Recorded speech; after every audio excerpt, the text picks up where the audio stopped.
यनो विरह कातर आजुहाव पुत्रेति तन्मयतया तरवोऽभिनेदु तं सर्वभूतहृदयं मुनिमानतोऽस्मि यस्वानुभावमखिलश्रुतिसारमेकम् अध्यात्मदीपमतितितीर्षतां तमोऽन्धम् संसारिणां करुणयाः पुराणगुह्यम् तं व्याससूनुमुपयामि गुरुं मुनीनाम् नारायणं नरंस्कृत्य नरं चैव नरोत्तमम्।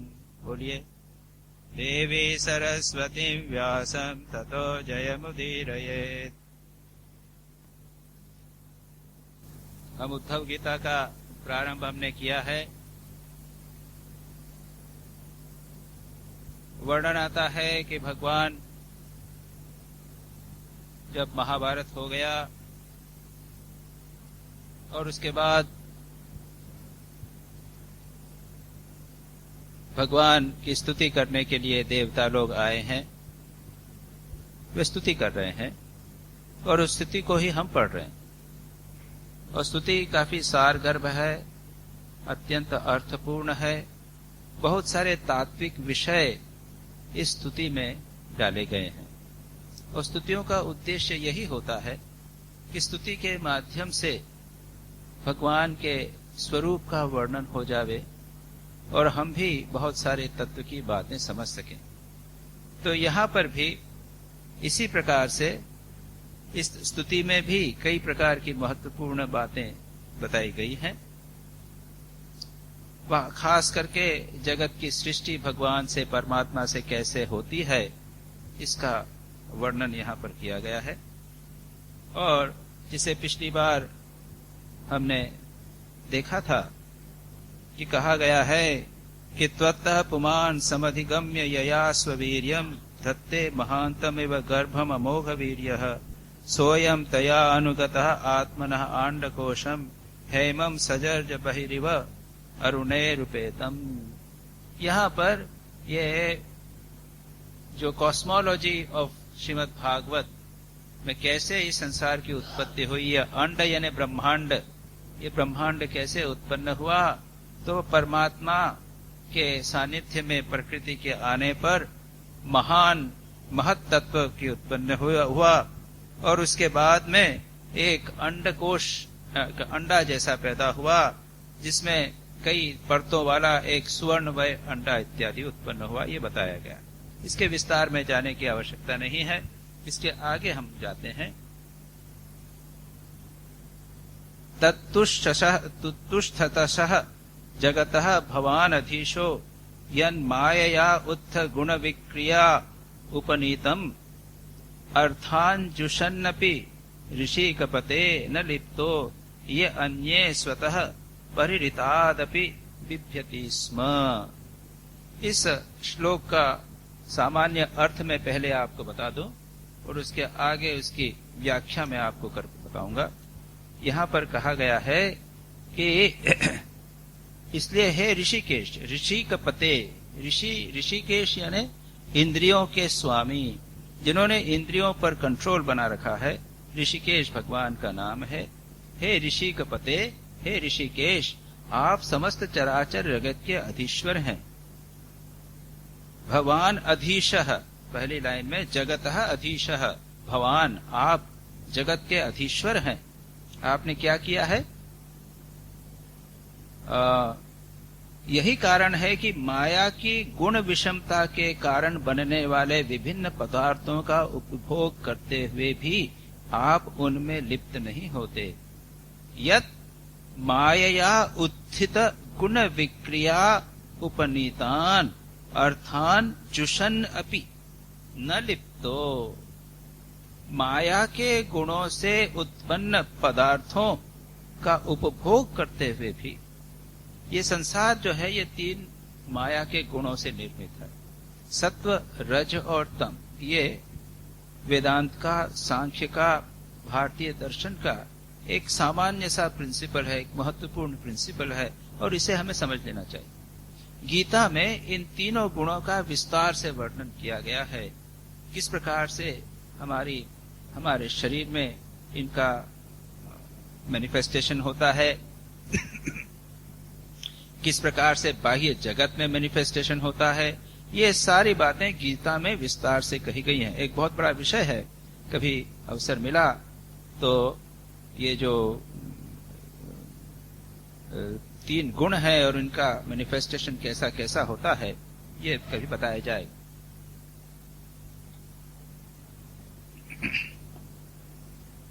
तो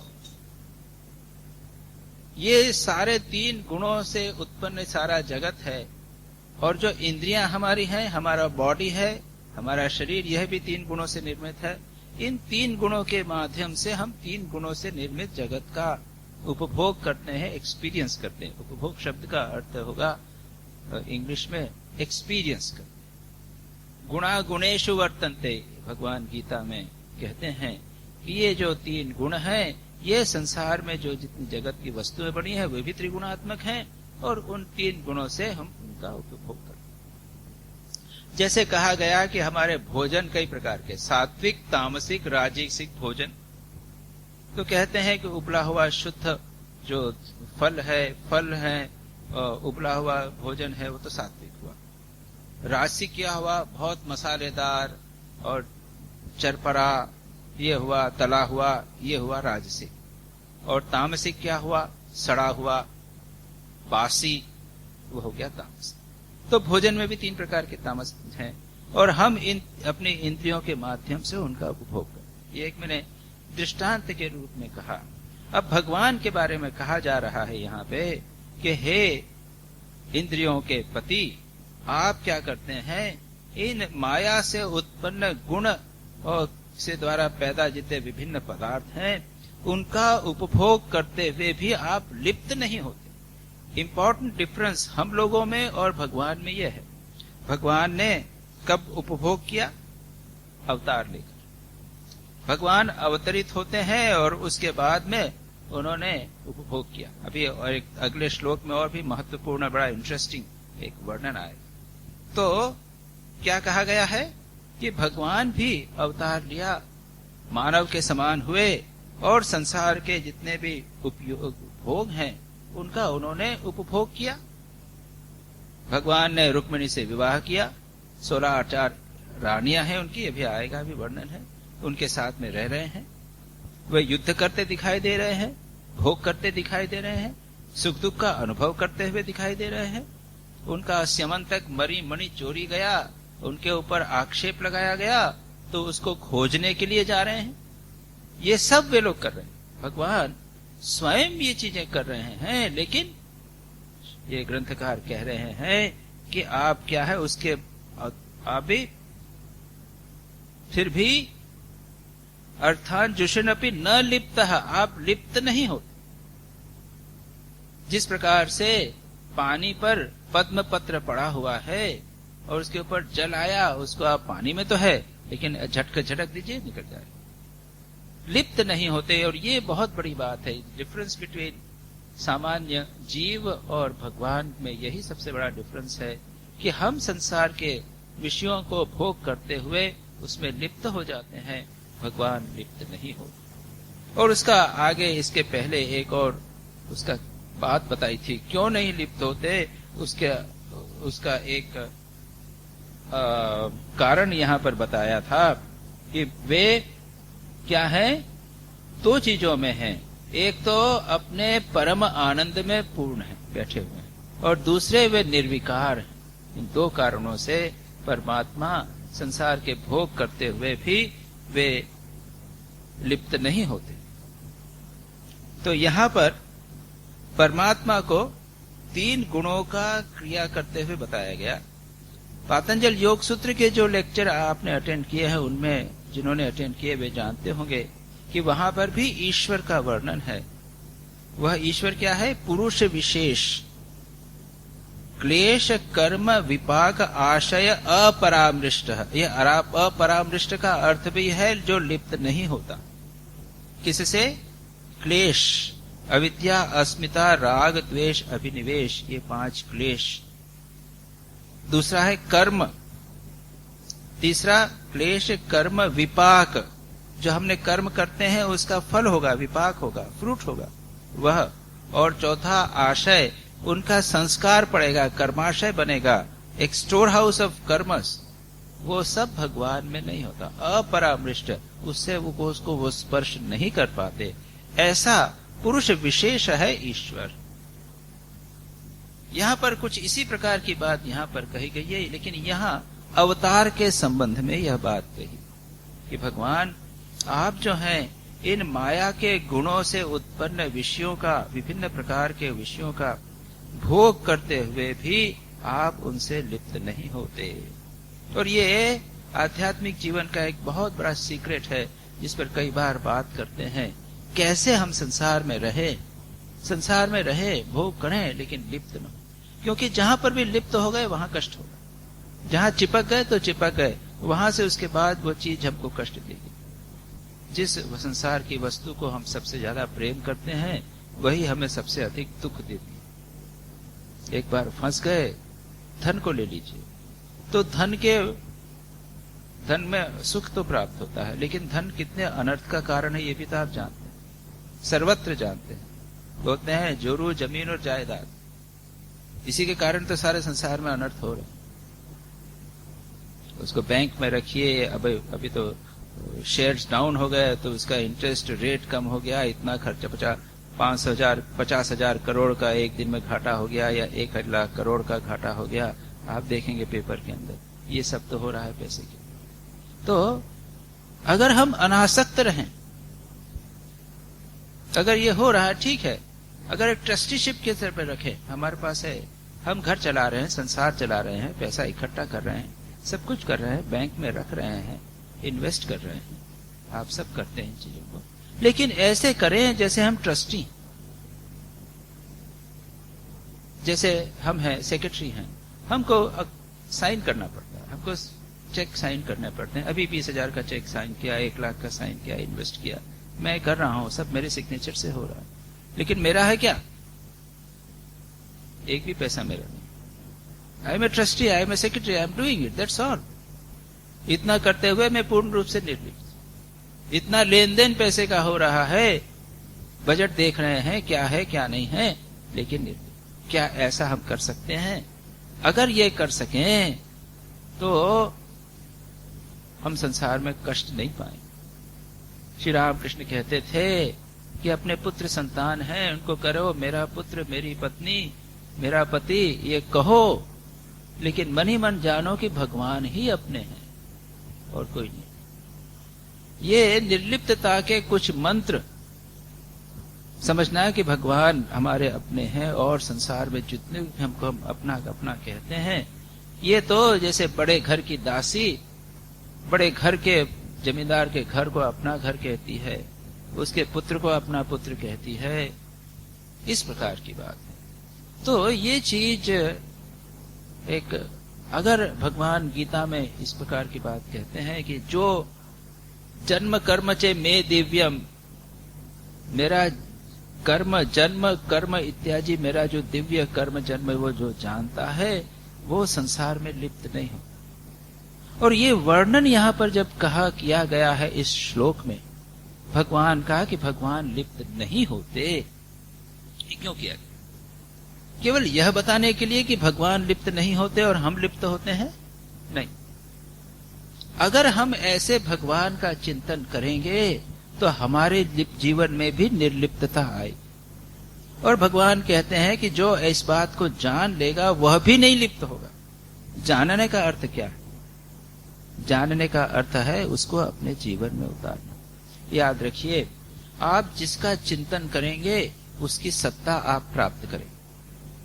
अगर आप दिन रात बैठे बैठे पॉलिटिशियंस का चिंतन करेंगे तो आप कुछ समय तक उस समय के लिए पॉलिटिशियन हो जाते। अगर आप दिन रात भगवान का चिंतन करेंगे तो उसकी सत्ता धीरे धीरे आप में आ जाए। जैसा कहते हैं कि man is known by the company he keeps, उसको थोड़ा आगे बढ़ा कर बोलिए, man is known by the thoughts he is nurturing. जो आदर्श हमने जीवन में रखा है, हम क्या लक्ष्य बनाकर रख रखे हैं। एक बड़ा सुंदर, आज सुबह ही एक बड़ा अच्छा प्रसंग आया।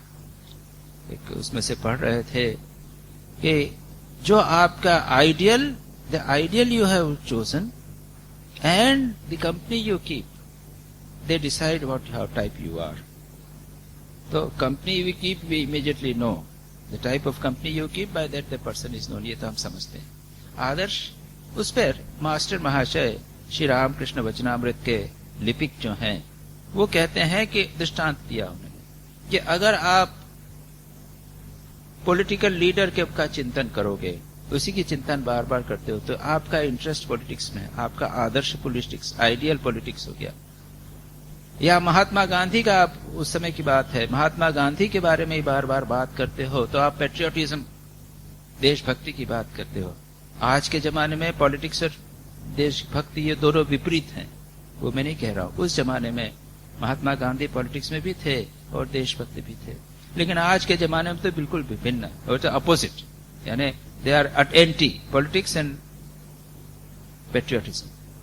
अगर कोई व्यक्ति ईश्वरचंद्र विद्यासागर, उस जमाने की बात है, ईश्वरचंद्र विद्यासागर को महत्व दे, उसकी बातें जाने, उससे उसको आदर्श माने, तो समझना चाहिए कि वो फिलॉन्थ्रॉपिस्ट है, वो सेवाभावी है.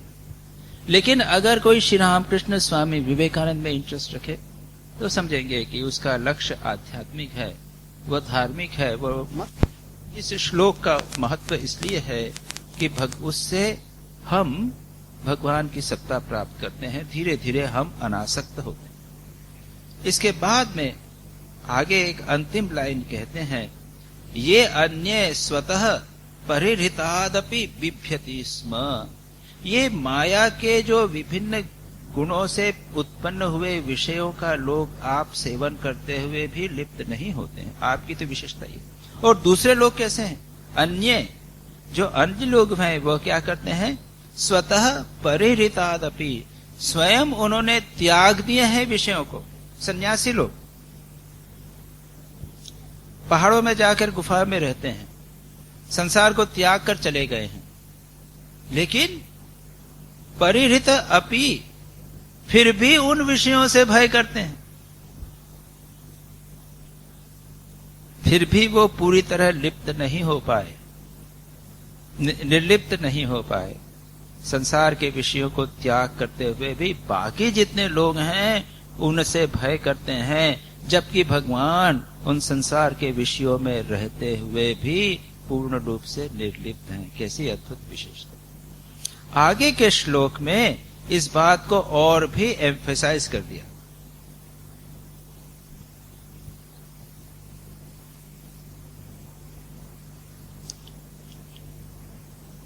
स्मायवलोकवत लोकलव दर्शित भावहारी भ्रूमंडल प्रहित सौर तम मंत्र शौंडैः पत्न्यस्तु षोडश सहस्र मनंग पाणैः यस्येन्द्रियं विमथुम कर्णैन विप्म्यः. क्या कहा गया? 16,000 से अधिक षोडश सहस्र अनंग बाणैः.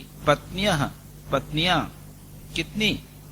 16 सहस्र, 16,000 भगवान की पत्नियां हैं. आप लोग कथा जानते होंगे, भगवान की पटरानियां तो 10 हैं, लेकिन भगवान की 16,000 और भी रानियां थी. ये कौन सी रानियां थी? एक भौमासुर राक्षस था, और उसने क्या किया था? अनेक राजाओं को जीतकर उसकी जितनी कन्याएं, स्त्रियां इत्यादि जितनी थी, उनको सबको उसने जेल में बंद कर दिया. उसका क्या उद्देश्य था पता नहीं, जेल में बंद कर दिया था. भगवान श्री कृष्ण ने उनको मार डाला, उसको राजा को, भौमासुर को मार डाला. और उसके बाद में इनका क्या करें? अब इनको तो कोई स्वीकार नहीं करेगा समाज में, इनको तो सब मानेंगे कि ये तो पतिता हो गई. जैसे आप सीता जी का राम ले लीजिए. सीता जी को रावण उड़ा के ले गया, चोरी करके ले गया. उसके बाद में केवल उसने कुछ दिनों तक वहां पर रखा अपने अशोक वाटिका में. उसके बाद भगवान ने उनका उद्धार किया. उद्धार करके माँ सीता जी को अग्नि प्रवेश परीक्षा देनी पड़ी कि भाई मैं उसके कैद खाने में थी, लेकिन मैं पतिव्रता व्रता हूं. अग्नि प्रवेश परीक्षा देनी.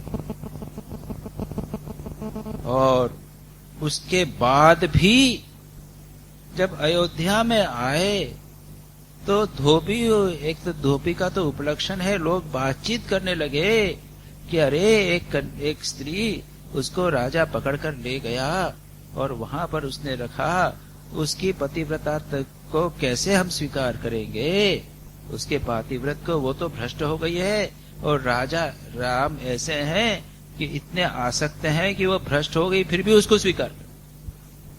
तात्पर्य यह है कि ऐसी परिस्थिति में किसी नारी को समाज स्वीकार करने में हिचकिचाता।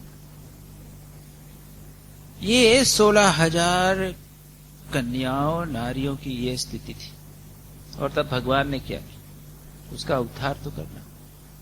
उन्होंने उन सभी से विवाह कर दिया। जब उन्होंने स्वीकार कर लिया तो सब समाज में स्वीकृत हो गई, नहीं तो पूर्ण रूप से तिरस्कृत हो जाती। कैसा बड़ा अत्याचार हो। वो असहाय है, वो स्त्रियां हैं, उनके पति को, उनके भाई को, उनके जो राजा संरक्षक थे, उनको भौमासुर ने मार डाला और हमको बंद कर दिया, हमारा क्या दोष। भगवान ने उनको सबको स्वीकार करके उनको प्रतिष्ठा प्रदान की। तो इस प्रकार से भगवान की 16,000 रानियां, उसका वर्णन आता है। भगवान नाना रूप धारण करके, नारद जी जाते हैं, वो सब देखते हैं, बड़ा मजेदार है वो। भगवान ने अपने 16,000 रूप कर लिए और उनके साथ में वो एक गृहस्थ धर्म का पालन कर रहे हैं, पति के रूप में व्यवहार करते जो हो। तो यहां कहा गया है कि 16,000 से अधिक रानियां जिसके आपके साथ रहती थीं, और यस्य, उसके बाद में क्या है, वे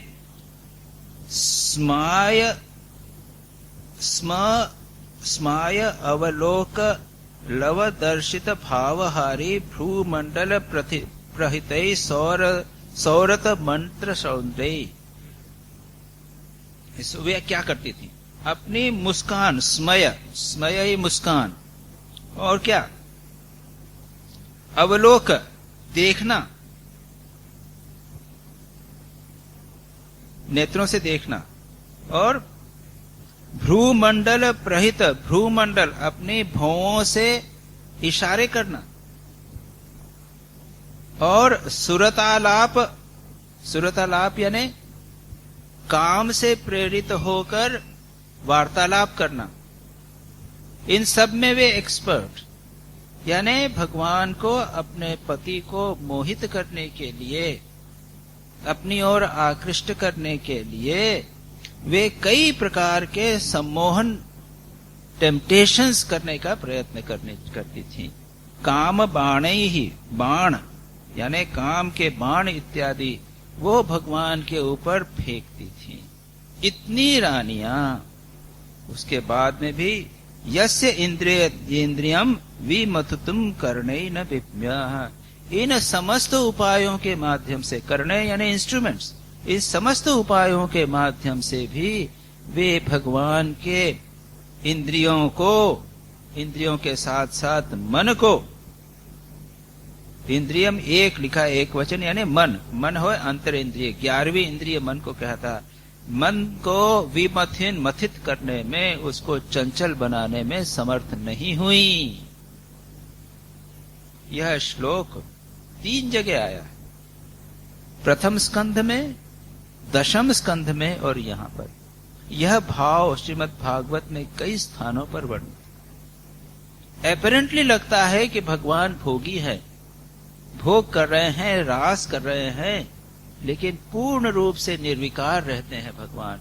यह बार बार श्रीमद् भागवत में कई स्थानों पर इस बात को कहा गया है, और इस श्लोक में भी यह कर रहे हैं कि सभी इंस्ट्रूमेंट के माध्यम से, सभी प्रकार के मेथड से वो भगवान को हिलाना चाहती हैं, लेकिन भगवान पूर्ण रूप से निर्लिप्त रहते हैं।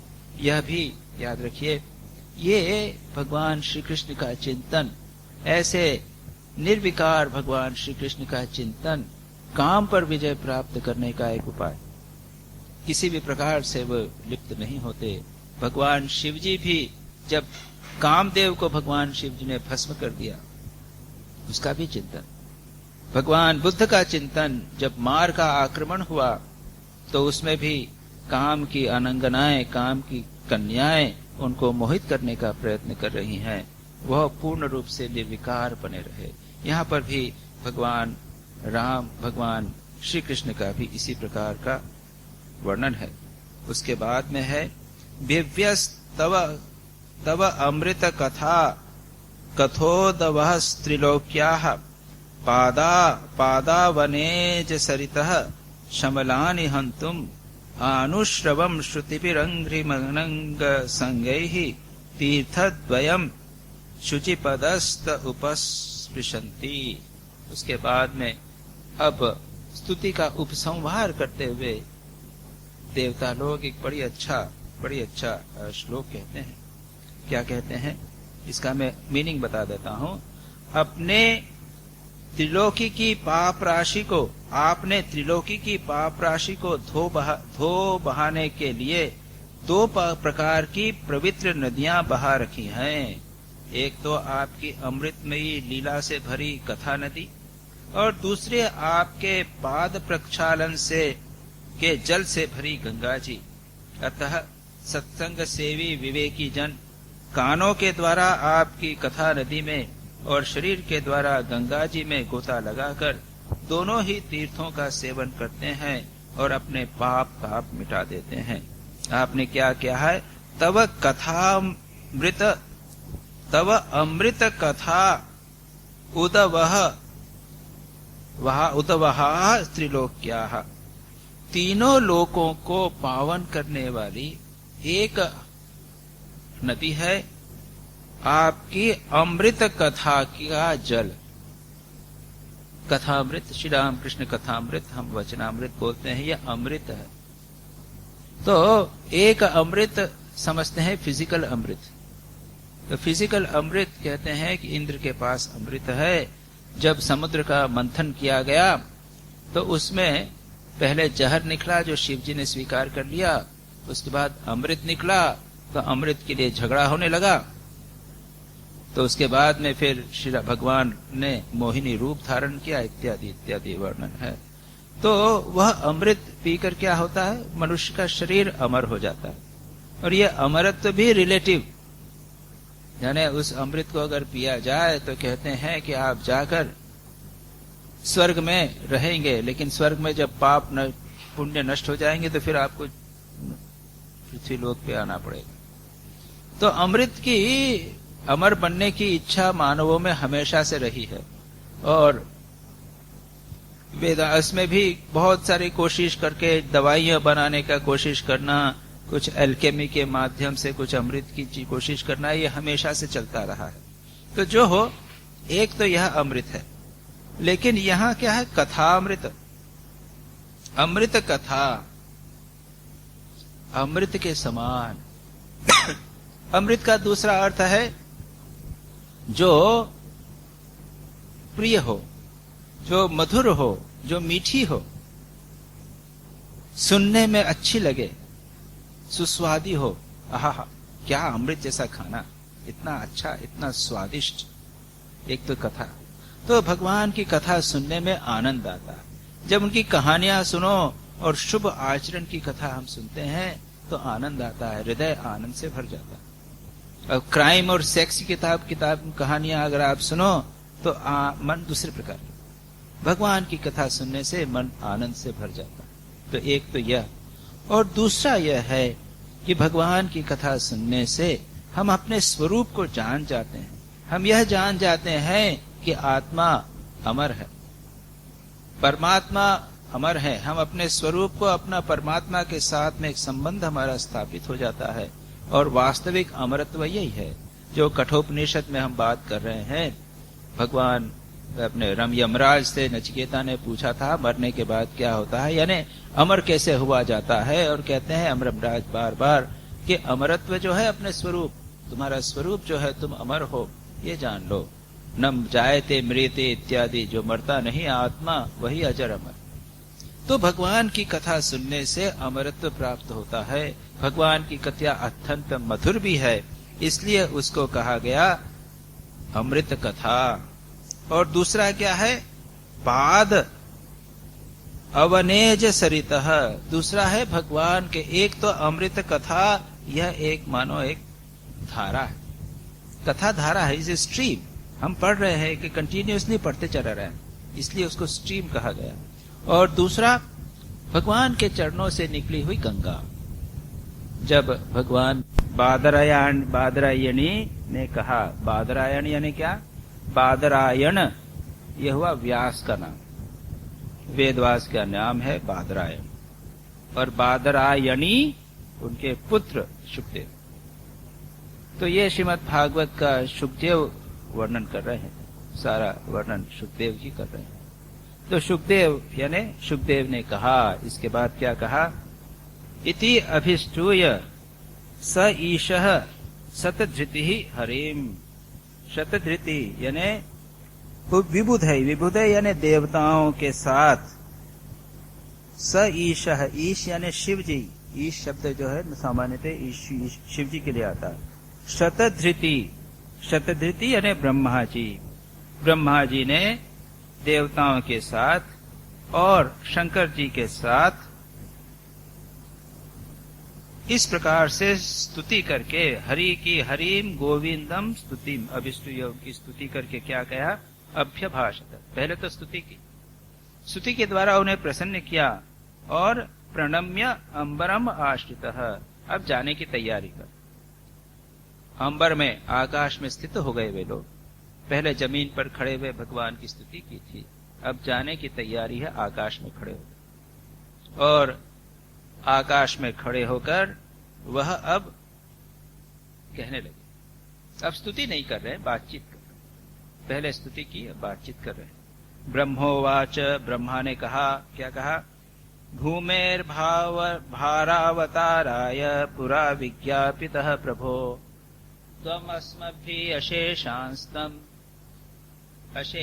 अशेषात्मन् तथैव उपपादितम्। कहते हैं कि हे प्रभु, प्रभो संबोधन, हे प्रभु, पुरा पहले आपने क्या किया था, भूमेर भार अवताराय, पहले आपने ये कहा था कि भूमि के भार को दूर करने के लिए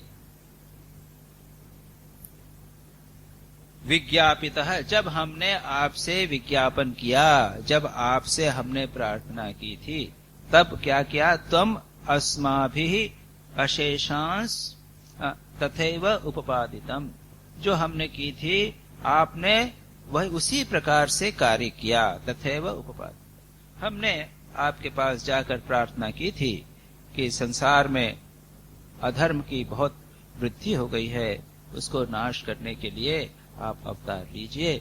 भगवान ने कहा था ठीक है मैं अवतार लूंगा, आपने उसी प्रकार का काम किया है। अशेषात्मन, आप क्या हैं, सभी प्राणियों की आत्मा, हे सर्वात्मन, ये भी उनको एक संबोधन है कि आप संसार के सभी प्राणियों के आत्मा हैं, आपने इसी प्रकार का किया। धर्मश्च स्थापितः सत्सु सत्य संधेषु वै त्वया कीर्तिश्च दीक्षु विक्षिप्ता सर्वलोकमलापः, आपने क्या किया है, सत्सु सत्य संधेषु, जो सज्जन व्यक्ति हैं, सत्सु सत्पुरुष हैं, और सत्य संधेषु, जो सत्य संधा हैं, यानी साधु पुरुष हैं, सत्य का साक्षात्कार करना चाहते हैं, सत्य को पालन करते हैं, ऐसे जो आप व्यक्ति हैं, उनमें धर्मश्च, सत्य पुरुषों में आपने, आपके द्वारा त्वया धर्म स्थापित, धर्म का स्थापन हो गया है, और कीर्तिश्च दीक्षु विक्षिप्ता सर्वलोक मलापहा, समस्त प्राणियों के मल को दूर करने वाली आपने कीर्ति को भी दिक्षु, समस्त दिशाओं में आपने विक्षिप्ता फैला दी, आपने अपनी कीर्ति समस्त दिशाओं में फैला दी है। इस कीर्ति को सुनकर उसका चिंतन करके लोगों के पाप दूर होंगे, यह बात बार बार हो रही है। ये एक योग शास्त्र की का अध्ययन हमने एक प्रकार से किया, वो एक प्रकार की टेक्निक है। यहाँ पर क्या हो रहा है, यहाँ पर भगवान की लीलाओं का बार बार चिंतन हो रहा है, और भगवान की लीला चिंतन यह चित्त शुद्धि का एक बहुत अच्छा उपाय है, बहुत श्रेष्ठ उपाय है। मन के जो दोष हैं, मल हैं, उनको दूर करने का एक बहुत अच्छा उपाय है। अवतीर्य यदोर वंशे बिभ्रत रूपमनुत्तमम् कर्माणि उद्दाम वृत्तानि हिताय जगतो कृताः। आपने क्या किया है? यदुओं के वंश में अवतीर्ण लेकर, यदु वंश में अवतीर्ण होकर आपने अनुत्तमम रूपम बिभ्रत, आपने एक सर्वश्रेष्ठ रूप धारण किया। भगवान श्री कृष्ण बहुत अत्यंत रूपवान, फिजिकल रूप भी बहुत ही सुंदर था। और उसका उद्देश्य क्या है?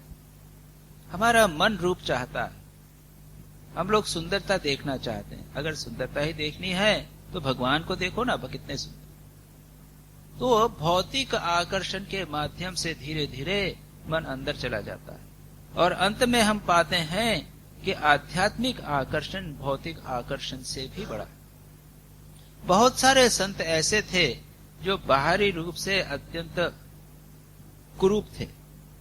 Saint Francis of Assisi for example अत्यंत कुरूप थे, लेकिन ऐसा तीव्र आकर्षण था कि लोग उनके पीछे भागते चले गए। तो ये शारीरिक कुरूपता या रूप के पीछे अगर आध्यात्मिक रूप न होवे तो वह सच्चा रूप नहीं होता। कई बार शारीरिक दृष्टि से रूपवान व्यक्ति भी ऐसा लगे कि उसको देखने की इच्छा नहीं। अगर वह कर्म अकर्म बुरा कर्म अगर करता हो या करती हो तो देखने की इच्छा नहीं। स्वामी यतीश्वरानंद जी अमेरिका गए थे, विदेश में थे, तो कहते थे कि लोगों के चेहरों को देखने की इच्छा नहीं। दे आर बीस्टियल, कामुकता, पशुता उनके चेहरे से दिखाई देगी। बड़ा सुंदर करने का प्रयत्न करते हैं, लिपस्टिक लगाते हैं, क्रीम लगाते हैं, बड़ा सुंदर शो करते हैं, लेकिन चेहरे पर उनके भोग इच्छा, कामुकता, एनिमल टेंडेंसीज जो है वो स्पष्ट दिखाई। तो वह रूप नहीं होता। वास्तविक रूप अगर व्यक्ति शुद्ध हो, पवित्र हो, प्रेममय हो तो उसमें रूप होता है। एरिक फ्रॉम नामक एक साइकोलॉजिस्ट या सोशियोलॉजिस्ट कहना चाहिए, वो हो गए हैं। उन्होंने कई बहुत सुंदर पुस्तकें लिखी हैं। एक पुस्तक में वो लिखते हैं कि अट्रैक्टिवनेस, कोई व्यक्ति आकर्षक कैसे होता है? वो होता है जितना आदमी, जो व्यक्ति जितना प्रेम कर सकता है, जितना उसके हृदय में दूसरों के प्रति प्रेम है, उतना वह उसके माध्यम से भी आकर्षण होता है। तो यहाँ भगवान श्री कृष्ण एक अत्यंत आकर्षक, अत्यंत सुंदर रूप उन्होंने धारण किया था। और उसके बाद अवतीर यदो बिभ्रत रूपम अनुत्तमम कर्माणि उद्दाम वृत्तानि जगतः अकृतः। जगत के हित के लिए, जगतः हिताय, जगत के लिए उन्होंने उद्दाम वृत्तानि कर्माणि, बहुत सारे पराक्रम से भरे अनेक लीलाएं की। आप जानते हैं भगवान श्री कृष्ण ने बहुत सारे पराक्रम किए, बहुत युद्ध किए, बड़े राक्षसों को मारा, खुद मारा, मरवाया। उन्होंने बहुत सारे अद्भुत कर्म किए जगत के हित के लिए। यानि ते चरितानि ईश मनुष्या साधवः कलो शिण्वन्तः कीर्तयन्तश्च तरिष्यन्ति अंजसा तमः।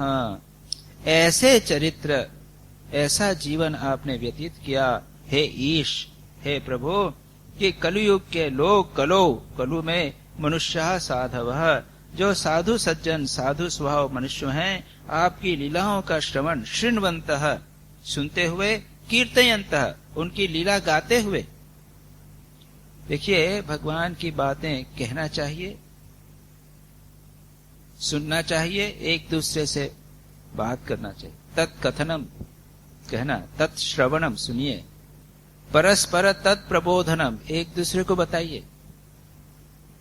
और एतदेव परत्वम च, उसी भाव में निमग्न रहिए, उसी को मुख्य भाव बनाइए।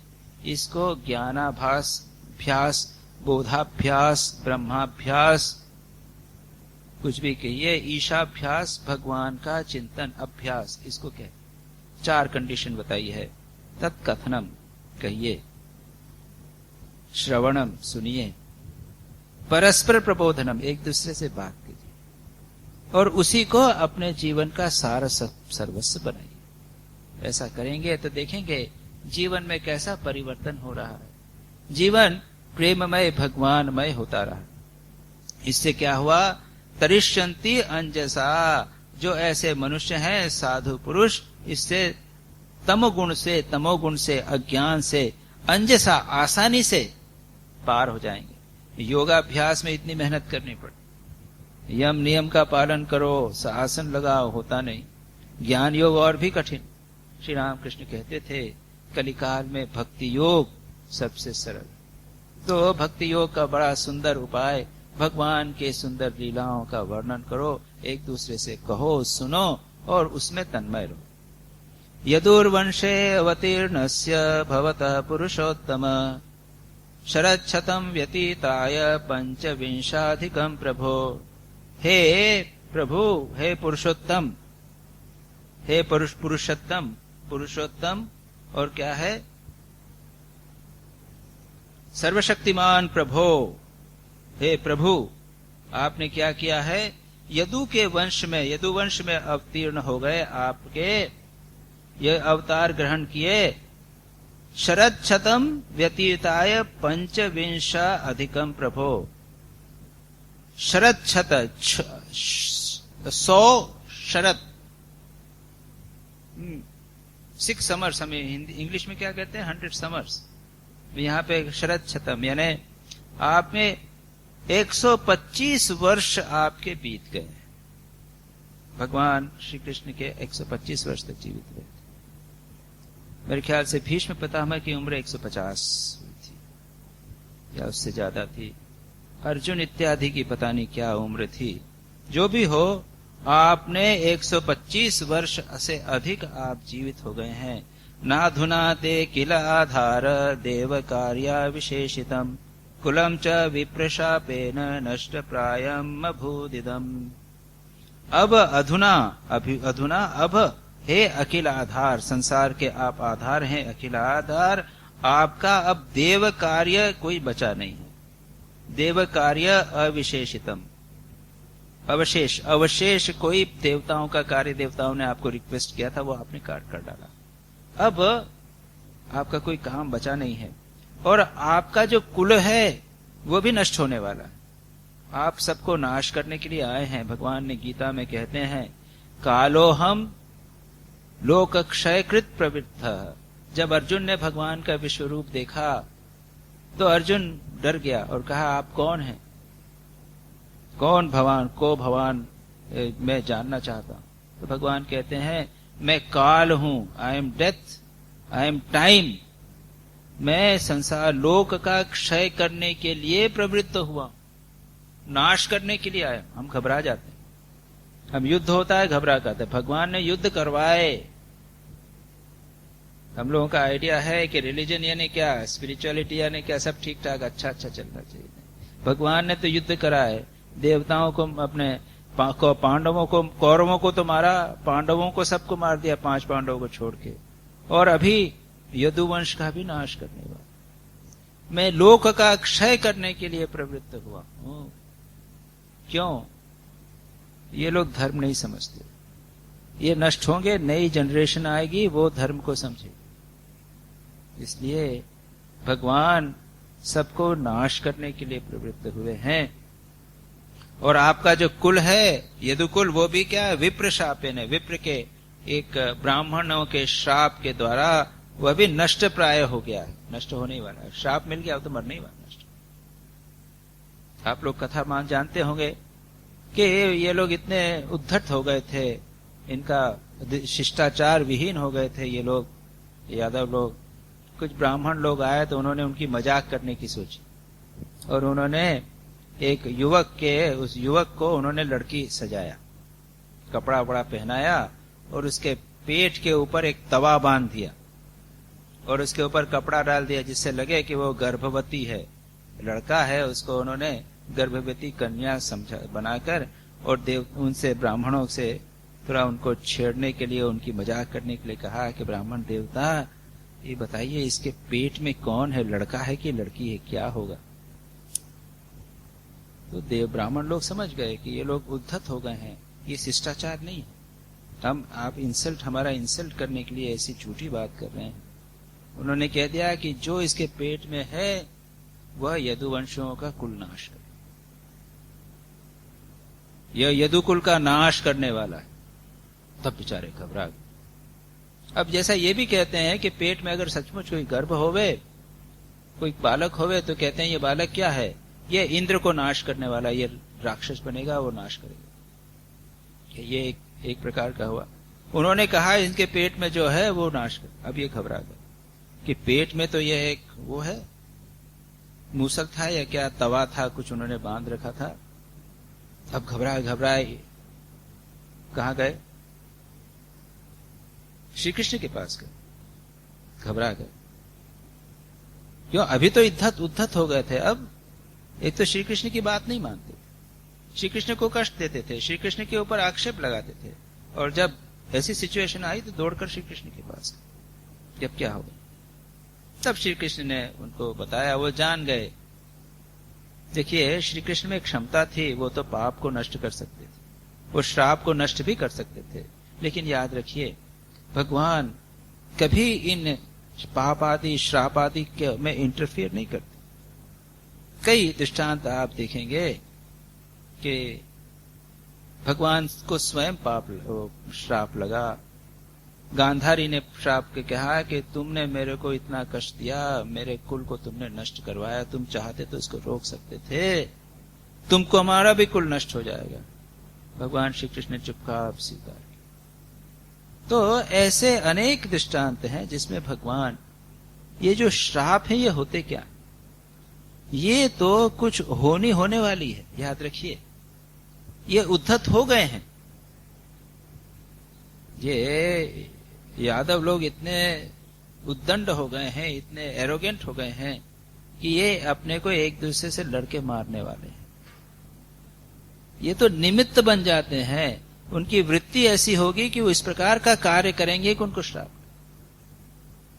श्राप क्या है, जो होने वाला है उसका प्रेडिक्शन, दैट्स ऑल। एक सुंदर दृष्टांत है, भगवान राम जब वन में गए और कौशल्या का उद्धार किया, अहिल्या का, तो अहिल्या को श्राप लगा था, वो पत्थर की हो गई थी, और कहा था कि जब भगवान की चरण की रज पड़ेगी तब तुम मुक्त होगी। गौतम ऋषि ने श्राप दिया था कि तुम पत्थर के हो जाओ, जब भगवान की चरण की रज मिलेगी तब। वो बेचारी पड़ी हुई। जब गए भगवान तो विश्वामित्र ने कहा कि ये तुम इसको स्पर्श करो, तुम्हारे चरण की रज से यह मुक्त हो जाएगी। भगवान ने किया, वो मुक्त हो गई, स्तुति करने लगी। लेकिन भगवान ने क्या सोचा, भगवान ने कहा कि ये मेरी चरण के रज से थोड़ी मुक्त हुई है, ये तो ऋषि ने जो कहा था वो सत्य हुआ, और तो कुछ नहीं, मेरी बात थोड़ी है। अगर ऋषि कह देते कि फलानी फलानी चिड़िया तुम पर बैठेगी, उससे मुक्त हो जाएगी, तो मुक्त हो जाती। देखिए कितना सुंदर भगवान का भाव। ये कहते हैं कि नहीं, ये तो भगवान, उसने ऋषि की जो बात है वो पूरी हुई है, मैंने कुछ नहीं।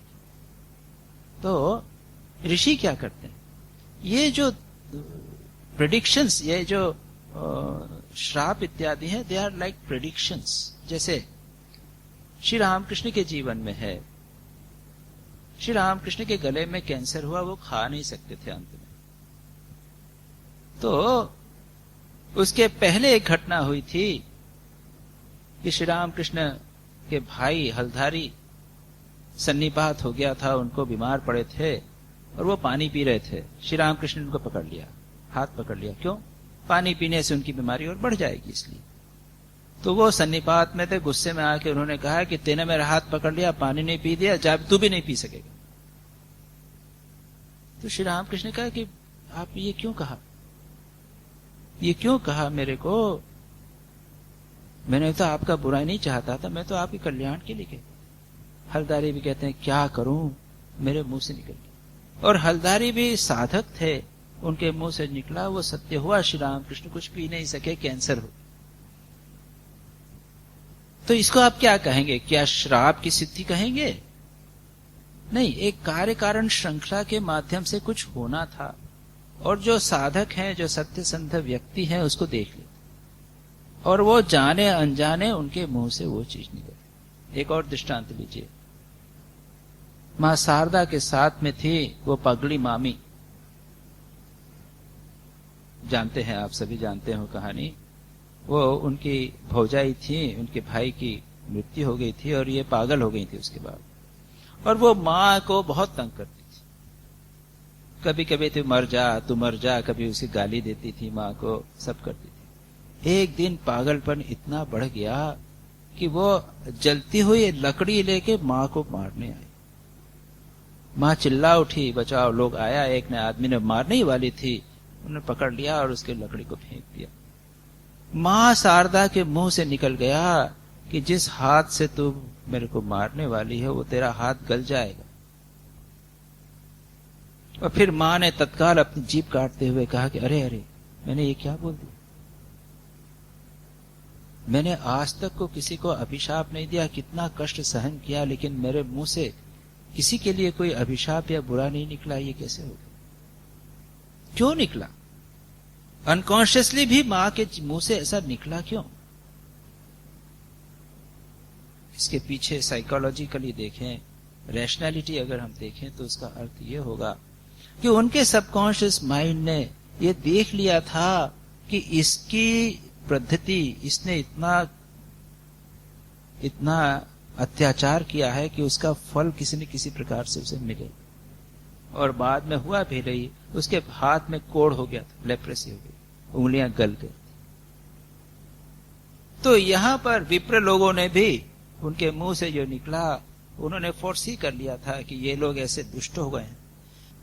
तो इसे कहते हैं कि विप्र नाश शाप के द्वारा आपका कुल तो नष्ट प्राय हो गया, श्राप से ही नष्ट हो जाए। भगवान, याद रखिए, भगवान में क्षमता है, वो रोक सकते थे, लेकिन उन्होंने कभी रोका नहीं, कोई भी महापुरुष रोकते नहीं। ततः स्वधाम परमम विशस्व यदि मन्यसे सलोकान लोकपालान नः पाहि वैकुंठ किंकरान। उसके बाद क्या है? तथा उसके बाद में यह जब नष्ट हो जाएंगे, उसके बाद में अगर आपकी इच्छा हो, अगर आप ठीक समझे, तो आप अपने स्वधाम में, वैकुंठ में आप वापस चले जाइए, और हम लोग जो वहां पर आपके सेवक हैं तथा लोकपाल हैं, हम और हमारे लोग हैं, उनका आप पालन कीजिए। आप आए थे, you are on deputation to Prithvi, आपका डेपुटेशन खत्म हो गया, आपने काम धाम कर लिया है, नाउ यू गो बैक। आपकी जो एक्चुअल पोजीशन है उसके आप अगर आप चाहें तो वहां पर आप चले जाइए। इस प्रकार की स्तुति ब्रह्मा करते हैं, और उसके बाद में हम देखेंगे भगवान उसका उत्तर देंगे। ये याद रखिए, ये सब उपोद्घात, यानी इट इज द इंट्रोडक्शन, ये इंट्रोडक्शन। उसके बाद में आएगा जब भगवान डिसाइड करेंगे कि मैं स्वधाम चला जाऊंगा, मेरी लीला समाप्त करूंगा, तो उद्धव उनके पास में आएंगे। उद्धव आकर कहेंगे कि मैं भी ये जाऊंगा, मैं नहीं रहना चाहता। तब भगवान जो उपदेश देंगे, वहां से हमारा एक्चुअली ये उद्धव गीता का प्रारंभ होगा। नारायणं नमस्कृत्य नरं चैव नरोत्तमम् देवी सरस्वतीं व्यासं ततो जयमुदीरयेत्।